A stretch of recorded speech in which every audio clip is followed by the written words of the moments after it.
Good morning. यह हमारी BSc part 2 organic chemistry की क्लास है। अब तक हमने देखो इसमें क्या कवर किया है। स्पेक्ट्रोस्कोपी, यूवीआईआर कंप्लीट स्पेक्ट्रोस्कोपी हम कवर कर चुके हैं। एल्कोहल, फिनॉल्स, ईथर्स और उसके बाद carbonyl compounds. Almost more than 60 videos आपके लिए बनाए जा चुके हैं। और जैसा कि मैं हर वीडियो में बताता हूँ आपको, आप इन वीडियोस को देखते समय अपनी कॉपी और पेन लेके बैठें और साथ साथ अपने नोट्स बनाते रहें। अब हमने चैप्टर शुरू किया कार्बोक्सिलिक एसिड। कार्बोक्सिलिक एसिड में हमने शुरू में पढ़ा कि what are carboxylic acid, nomenclature and isomerism, और फिर हमने नॉमेनक्लेचर पढ़ा एलिफेटिक मोनोकार्बोक्सिलिक एसिड का नॉमेनक्लेचर, तो जनरल फार्मूला। फिर मैंने लास्ट में आपको एक होमवर्क भी दिया था इस लेक्चर में कि भी 6 कार्बन वाले अगर हम लें तो उसमें कितने organic compounds carboxylic acids possible होंगे और उनमें से कितने ऑप्टिकली एक्टिव होंगे। ये तो मैंने बता दिया था कि इसके 8 आइसोमर पॉसिबल होंगे। कैसे आते हैं इसका तरीका भी बताया कि नंबर ऑफ आइसोमर देखना कैसे आता है आपको। और उसके बाद आपसे एक क्वेश्चन पूछा था कि इनमें से कितने ऑप्टिकली एक्टिव होंगे। जवाब तो यार नहीं आता है आपकी तरफ से, लेकिन मैं बताता हूँ। इनमें से 3 जो हैं पेंटाइल ग्रुप में, 3 पेंटाइल ग्रुप क्या होते हैं हमेशा याद रखिए, ऑप्टिकली एक्टिव होते हैं। इसलिए 3 कार्बोक्सिलिक एसिड कैसे होंगे, ऑप्टिकली एक्टिव होंगे। उसी को कंटिन्यू करते हैं अब। Aliphatic die carboxylic acid. अब हम नॉमेनक्लेचर किसका पढ़ रहे हैं इसके बाद, एलिफेटिक डाई कार्बोक्सिलिक एसिड। जैसा कि नाम से आपको पता चल रहा है, डाई कार्बोक्सिलिक एसिड का क्या मतलब होगा, जिसके अंदर 2 कार्बोक्सिलिक एसिड ग्रुप हों।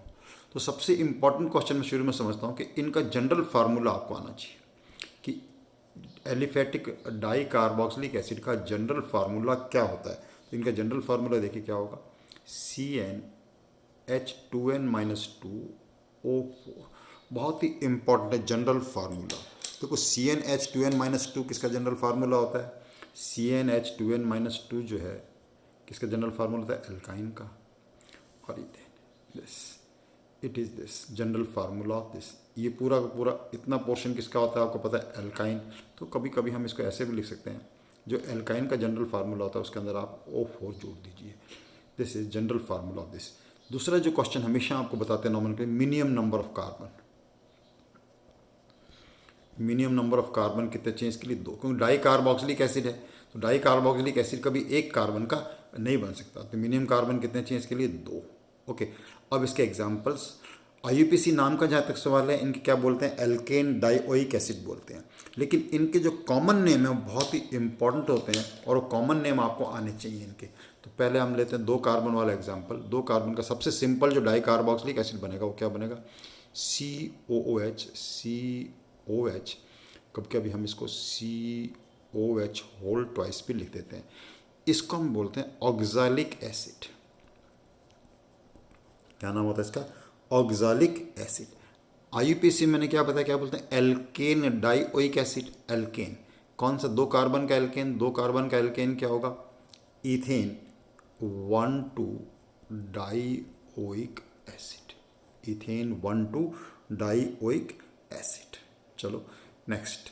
अब इसके अंदर हमेशा देखो ये ग्रुप तो टर्मिनल पोजीशन पे रहेंगे, बीच में CH2 ऐड होता जाएगा। जितने CH2 ऐड हो, जैसे इसके बाद बन जाएगा प्रोपेन डाइओइक एसिड, फिर butane dioic acid, pentane dioic acid. Likewise उनके कॉमन नेम जरूर आपको ध्यान रखने पड़ेंगे। आईयूपीसी नाम में कोई प्रॉब्लम नहीं है। दूसरा एग्जांपल लेते हैं इसका। एक CH2 लगाया तो इधर टर्मिनल पोजीशन पे क्या रह गया हमारे पास, COH। 3 कार्बन का जो डाई कार्बोक्सिलिक एसिड होता है इसे हम कहते हैं malonic acid. What is it called, malonic acid. IUPAC नाम आपको आ ही जाएगा। प्रोपेन, अब एसिड की पोजीशन क्या होगी, 1,3। पोजीशन क्या होगी इसकी, 1,3। तो नाम क्या बन जाएगा इसका, पूरा प्रोपेन लिखना है, 1,3 डाइओइक एसिड। क्वेश्चन आ सकता है what is IUPAC name of malonic acid. तो आपको पहले पता होना चाहिए कि मैलोनिक एसिड क्या होता है, तभी आप इसका आंसर दे सकेंगे। चलो नेक्स्ट एग्जांपल लेते हैं। 2 CH2 ग्रुप लगा देते हैं। काफ़ी इंपॉर्टेंट एसिड होता है, प्रैक्टिकल में आपको दिया जाता है ये एसिड काफ़ी। Succinic acid, succinic acid. Succinic acid का देखिए आईयूपीसी नाम क्या हो जाएगा, ब्यूटेन 4 कार्बन का एसिड, पोजीशन होगी 1,4। तो अब इसका नाम बन जाएगा butane 1,4 dioic acid. Next example लेते हैं।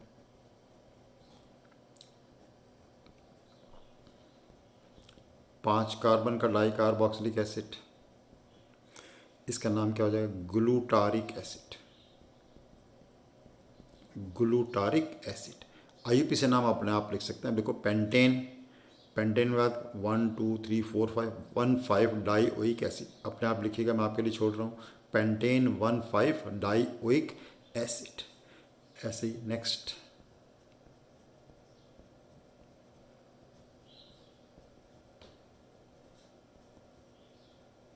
इसका नाम होता है adipic acid. Adipic acid hexane 16 dioic acid. तो डाइकार्बोक्सिलिक एसिड के जो कॉमन नाम हैं ये बहुत अच्छी तरह आपको आने चाहिए। कॉमन नाम आते होंगे तो इनसे रिलेटेड आप क्वेश्चन जो है कर सकते हैं। क्वेश्चन आएगा what is effect of heat on adipic acid, what is effect of heat on malonic acid. Effect of heat बहुत इंपॉर्टेंट क्वेश्चन होता है, इनके ऊपर मैं कराऊंगा आप लोगों को जब आप क्वेश्चन कर रहे होंगे। अभी तो हम नॉमेनक्लेचर और आइसोमेरिज्म पढ़ रहे हैं। तो एलिफेटिक मोनोकार्बोक्सिलिक एसिड का नॉमेनक्लेचर आपको आ गया। उसके बाद एलिफेटिक डाई कार्बोक्सिलिक एसिड का नॉमेनक्लेचर आ गया। अब हम लेते हैं number 3, aromatic monocarboxylic acids. Aromatic monocarboxylic acid, aromatic mono. अब एरोमेटिक जो मोनोकार्बोक्सिलिक एसिड्स होंगे उनका सबसे पहले तो हम क्या देखना है, पेरेंट मेंबर कौन सा होता है। इसका पेरेंट मेंबर कौन सा होगा एरोमेटिक मोनोकार्बोक्सिलिक एसिड का? बेंजीन रिंग लिया हमने और बेंजीन रिंग में हमने क्या लगा दिया? COOH ग्रुप लगा दिया। बेंजीन रिंग में क्या लगा है? COH। अब इसका नाम लिखते समय देखो क्या लिखते हैं। नॉर्मली तो उनको बोलते हैं एल्केनोइक एसिड के हिसाब से इसका नाम क्या बन जाता है? Benzoic acid. बेंजीन से जो बना एरोमेटिक एसिड का नाम क्या होता है? Benzoic acid. लेकिन इसका बिल्कुल प्रॉपर नाम दें तो क्या होता है? Benzene carboxylic acid. Benzene carboxylic acid. जब रिंग में COH ग्रुप लगा होता है तो हम पूरे रिंग का नाम लिख के उसके आगे सफिक्स के रूप में इसको यूज़ करते हैं। और इसके लिए सफिक्स क्या यूज़ करते हैं? Carboxylic acid. सफिक्स क्या यूज़ करते हैं? Carboxylic acid. जैसे अब यहाँ पर आल्दो एरोमेटिक नहीं है, साइक्लिक है, लेकिन मैं एग्जांपल बताता हूँ। जैसे मान लीजिए अब हम इसका नाम लिखना चाहें, ये एरोमेटिक नहीं है, साइक्लिक है, ठीक है। अब इसका नाम साइक्लोहेक्सेनोइक एसिड नहीं होगा, 7 कार्बन है तो साइक्लोहेप्टेनोइक एसिड भी नहीं होगा क्योंकि एसिड रिंग में नहीं है। तो इसको हमेशा किस में यूज़ करेंगे? सफिक्स के रूप में यूज़ करेंगे। ये नाम बहुत गलती करते हैं इस नाम को लिखने में, ध्यान सुना बात। तो इस रिंग का नाम क्या है? साइक्लोहेक्सेन। और सफिक्स के रूप में इसको क्या बोलते हैं? Carboxylic acid. तो इस कंपाउंड का नाम जो है क्या हो जाएगा? साइक्लोहेक्सेन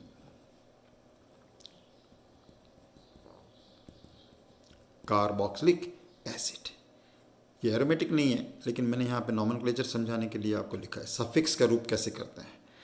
एरोमेटिक तो बेंजोइक एसिड ही है। अब बेंजोइक एसिड एक बार लिखने के बाद इसके अंदर कोई भी ग्रुप लगे हों उसके अकॉर्डिंग इनके नाम अपने आप बनते जाते हैं। कुछ और एग्जांपल बताता हूँ लिख के आपको। जैसे मान लो बेंजोइक एसिड। अब बेंजोइक एसिड में मैंने नाइट्रो ग्रुप लगा दिया तो इसकी एसिड पोजीशन क्या रहेगी? 1 2 और 3। पोजीशन नंबर 3 पे नाइट्रो ग्रुप लगा हुआ है तो क्या बोलेंगे इसको? 3 नाइट्रो बेंजीन कार्बोक्सिलिक एसिड। इसको 3 पोजीशन को, ये आप जानते ही हैं, इस पोजीशन को कौन सी पोजीशन बोलते हैं? मेटा पोजीशन बोलते हैं। ये ऑर्थो मेटा पैरा, तो इसको क्या बोल सकते हैं? Meta nitro benzoic acid. Meta nitro benzoic acid IUP से लिखेंगे तो 3 नाइट्रो बेंजीन कार्बोक्सिलिक एसिड। और एग्जांपल देखिए,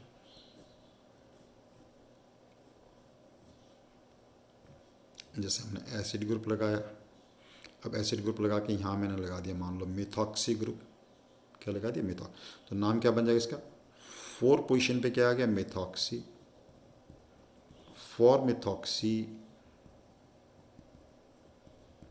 benzoic acid, 4 methoxy benzoic acid.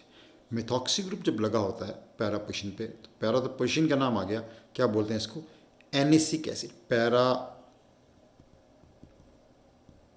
Anisic, ये नाम आपको, एनिसिक एसिड, एनिसिक एसिड। जैसे मान लो हमने नॉर्मल ग्रुप लगाया और मिथाइल ग्रुप लगाया, पोजीशन कोई भी चेंज उसी ग्रुप में मेटा पे लगा दिया मान लो, ठीक है, तो अब इसका नाम क्या होगा, 3 मिथाइल बेंजोइक एसिड, तो okay no problem, 3 methyl benzoic acid तो बोल ही सकते हैं, लेकिन अब मेटा पोजीशन पे क्या लगा हुआ है, टॉलिन, टॉलिन का एसिड है, इसलिए इसका नाम क्या बन जाता है, meta toluic acid, meta toluic acid, right. तो ये किसका नॉमेनक्लेचर। अब और जितने मर्जी ग्रुप लगाते जाओ ऑर्थो मेटा पैरा पे, जैसे एग्जांपल बताते हैं, एक और एग्जांपल लिख देता हूँ, जगह है यहाँ पर हमारे पास, COH, यहाँ हमने एल्डिहाइड ग्रुप लगाया। अब एल्डिहाइड, ध्यान रखना, एल्डिहाइड ग्रुप को प्रीफिक्स के रूप में यूज़ करेंगे। मेजर ग्रुप ये हो गया, इसकी पोजीशन क्या है, 3 पोजीशन, और एज ए प्रीफिक्स इस ग्रुप को क्या बोलते हैं, फॉर्माइल बोलते हैं, तो इसका नाम लिखेंगे 3 formyl benzoic acid, 3 formyl benzoic acid, 3 formyl benzoic acid. चलो इसके बाद हम देखते हैं नेक्स्ट नोमेनक्लेचर में कुछ डाई कार्बोक्सिलिक एसिड के एग्जांपल ले लेते हैं, एरोमेटिक के। एरोमेटिक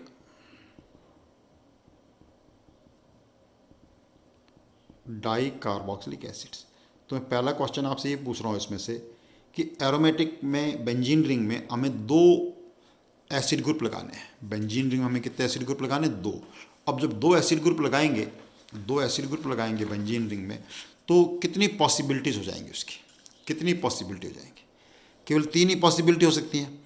1 2 पे लग सकता है, 1 3 पे लग सकता है और 1 4 पे लग सकता है ना। ये भी क्वेश्चन है, आपने कितने aromatic di benzene di carboxylic acid कितने आइसोमेरिक कंपाउंड्स पॉसिबल होंगे, तो कितने आइसोमेरिक कंपाउंड्स पॉसिबल हो सकते हैं इससे, केवल और केवल 2 3, मतलब ऑर्थो पोजीशन पे लगा दिए दोनों एसिड ग्रुप, दोनों एसिड ग्रुप लगाए हमने मेटा पोजीशन पर, और तीसरा क्या हो सकता है, दोनों एसिड ग्रुप लगा दिए हमने पैरा पोजीशन पर। इसके अलावा जो है कंपाउंड इसमें फॉर्मेशन नहीं हो सकता। अगेन इनके IUPAC नाम तो बहुत आसान है, लेकिन कॉमन नेम जो है वो आपको आने चाहिए। जैसे कॉमन नेम, इसका कॉमन नेम क्या होगा, देखो मैं रेड पेन से लिखता हूँ, पेन चेंज करके लिखते हैं, ध्यान रहेगा। कॉमन नेम, ऑर्थो पोजीशन पे जब भी एसिड ग्रुप लगे होते हैं इसे क्या बोलते हैं, थैलिक एसिड। ध्यान रखिए, थैलिक एसिड में हमेशा क्या आता है, PH, स्पेलिंग में PH साइलेंट होता है, थैलिक एसिड। और जब मेटा पोजीशन पे लग जाते हैं तो हम इसे बोलते हैं iso phthalic acid. Meta position पे क्या बोलते हैं इनको, आइसोथैलिक एसिड। और जब पैरा पोजीशन पे लग जाते हैं तो हम इसे क्या बोलते हैं, टर थैलिक एसिड, टर थैलिक एसिड। IUPAC में कोई प्रॉब्लम नहीं है।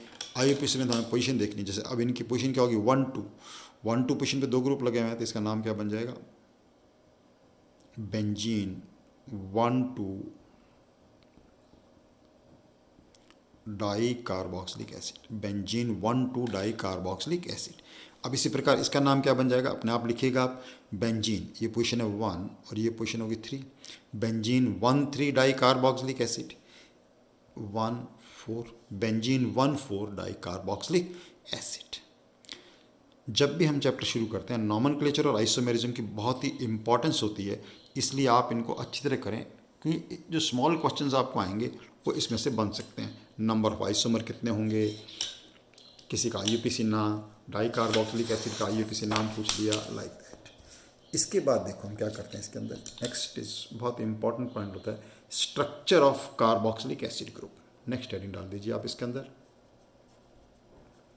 स्ट्रक्चर ऑफ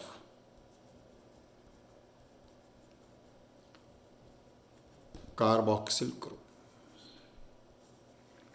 कार्बोक्सिल ग्रुप की क्या लिखेंगे अपन, स्ट्रक्चर।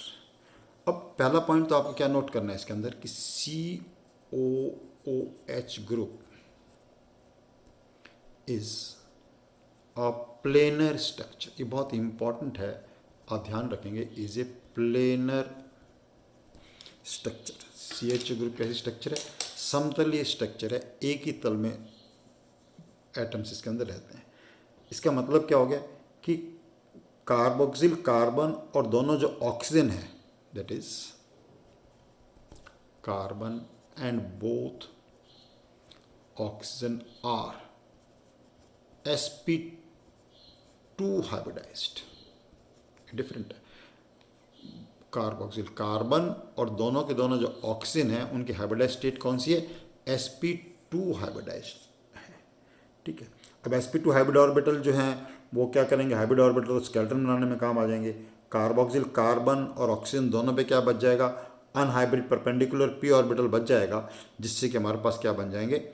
डबल बॉन्ड बनेंगे। 4 पाई इलेक्ट्रॉन्स होंगे, जिससे कि 2 डबल बॉन्ड बनते हैं। तो मैं बना के दिखाता हूँ स्ट्रक्चर इसका, देखो कैसे बनता है, बहुत अच्छी तरह आपको आना चाहिए। Carboxyl carbon, carbon sp hybridised, sp2 hybridised. अब sp2 हाइब्रिडाइज हो कितने ऑर्बिटल में? 3 हाइब्रिड ऑर्बिटल तो क्या होंगे इसके अंदर? एक ही प्लेन में जिन्होंने बना लिया बॉन्ड। ठीक है, ये किसी आर से या एच से बॉन्ड बना लेगा, ये वाला किसी ऑक्सीजन से बॉन्ड बना लेगा, और ये भी दूसरे ऑक्सीजन से बॉन्ड बना लेगा। और इसके ऊपर क्या बच जाएगा? एक परपेंडिकुलर p ऑर्बिटल बच जाएगा। परपेंडिकुलर p ऑर्बिटल जिसके पास होगा एक इलेक्ट्रॉन। क्लियर? ऑक्सीजन, ये दोनों ऑक्सीजन कैसे हैं? sp2 हाइब्रिडाइड है। sp2 हाइब्रिडाइड है तो इसके पास भी 3 ऑर्बिटल होंगे। 3 ऑर्बिटल में से ऑक्सीजन के पास 3 ऑर्बिटल जो होंगे उनमें से 2 तो क्या होंगे? फील्ड।